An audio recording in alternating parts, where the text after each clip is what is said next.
गंगा जी के तट पर मधुरतम भगवान के सखाओं की चर्चा श्रवण के लिए हम आप सब लोग एकत्रित हुए हैं,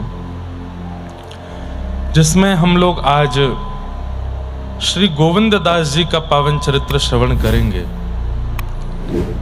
गोविंद दास जिनके प्रति ठाकुर जी का अटूट सख्य संबंध प्रेम भाव रहा। अच्छा, एक बात बंधुओं आपको हम स्पष्ट करें कि श्री गोवर्धन नाथ जी, श्रीनाथ जी इन सब सखाओं के साथ इतने सख्य भाव से क्यों रहते हैं? ये सब सखाओं जैसी लीला ठाकुर जी कलिकाल में क्यों कर रहे हैं? क्योंकि ब्रजमंडल में जब ठाकुर जी प्रकट हुए तो 11 वर्ष ही ठाकुर जी को सख्य लीला करने का अवसर मिला, बस। और 11 वर्ष में ठाकुर जी को इतना सुख मिला, इतना आनंद आया कि ठाकुर जी को अब इच्छा होने लगी कि ये सख्य रस और हम ले में। 11 वर्ष ही क्यों हुआ था? इसके पीछे एक कथा हमारे रसिकजन संतजन सुनाते हैं।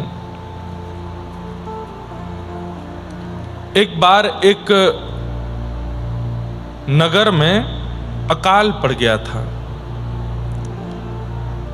और उस नगर में एक ब्राह्मण रहते थे जिनके यहाँ पर सब संत जनों का आगमन होता था। यात्री संत जन जो होते थे उसी ब्राह्मण के यहाँ जाते थे और जाकर के वहीं प्रसाद ग्रहण करते थे।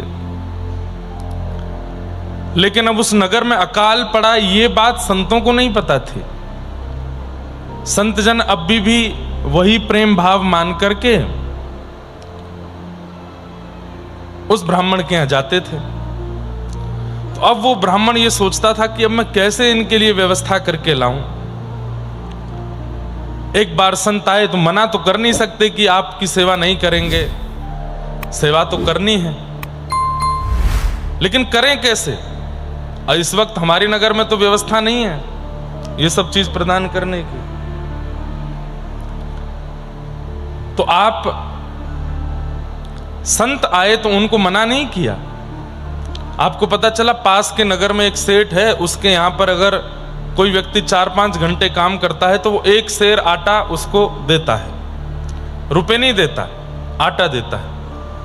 तो आप गए और उसके यहां जाकर के 11 घंटे काम किया और 11 घंटे काम करने पर जितना 5-6 सेर आटा मिला उसको लेकर के आए, आकर के रोटी सब्जी बना करके संत को पवाया। तो संत को ये बात पता चल गई थी कि यहाँ तो अकाल है, दुर्भिक्ष है, ये कैसे लेके आए सामग्री। तब उन्होंने पूछा कि तुम्हारे नगर में तो अकाल पड़ा है, तुम सामग्री कैसे लेकर के आए? तो उन्होंने बताया कि भगवान, पास के एक नगर में एक सेठ जी हैं, उनके यहाँ 2-3 घंटे काम करो तो वो 1 सेर आटा देते हैं। तो आप सबकी सेवा के लिए मैं वहां गया और 11 घंटे वहां क्रम करके आया और उन्होंने मुझे ये आटा दिया जिससे मैंने सामग्री बनाई। संत इतने प्रसन्न हो गए, बोले वरदान मांगो, क्या चाहिए?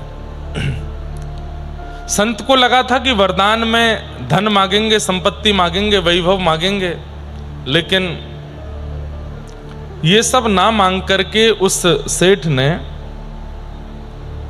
उस ब्राह्मण ने संत से वरदान मांगा कि नाथ, मुझ पर कृपा करके आप ऐसा वरदान दे दीजिए कि मुझे ठाकुर जी को अपनी गोद में खिलाना है और उनकी बाल लीलाओं को अपने घर में घटते हुए देखना है। मेरे लाला बनकर के ठाकुर जी बाल लीला करें, ऐसी मेरी भावना है। कृपा करके मेरी इस इच्छा की आप पूर्ति करो। तब संत ने मन में विचार किया, मुझे तो लगा धन मांगेंगे, स्वर्ण मांगेंगे, मणि माणिक मांगेंगे, लेकिन ये तो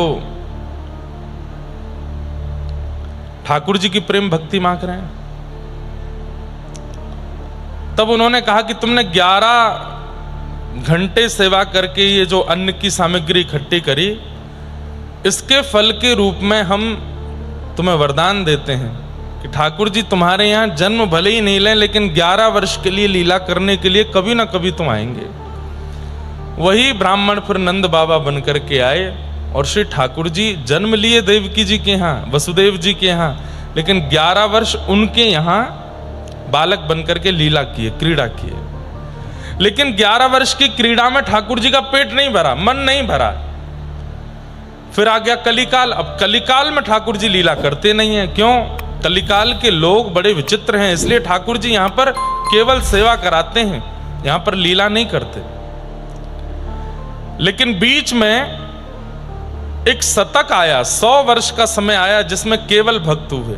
बंधुओं, ये 100 वर्ष का ही समय था जिसमें सारे भक्तों ने जन्म लिया, चाहे वो महाराष्ट्र के हों, राजस्थान के हों, गुजरात के हों, उत्तर प्रदेश के हों, कर्नाटक के हों, जहां कहीं भी भक्तों का जन्म हुआ, जिनके चरित्र आज हम लोग पढ़ते सुनते हैं, ये उसी 100 वर्ष के अंदर हुए थे, जिसे भक्ति शतक कहते हैं।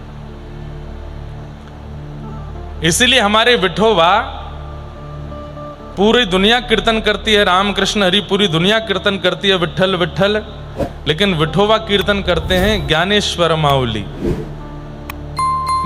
ज्ञानोबा तुकाराम, ज्ञानोबा तुकाराम। तो किसी ने पंडरीनाथ जी से कहा कि आप ज्ञानोबा तुकाराम दो भक्तों के नाम बोलते हो, इसका मतलब ये दो ही आपको ज्यादा प्रिय हैं।